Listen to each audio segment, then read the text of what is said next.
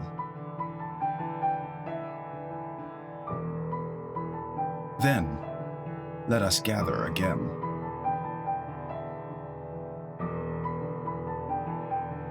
Amen.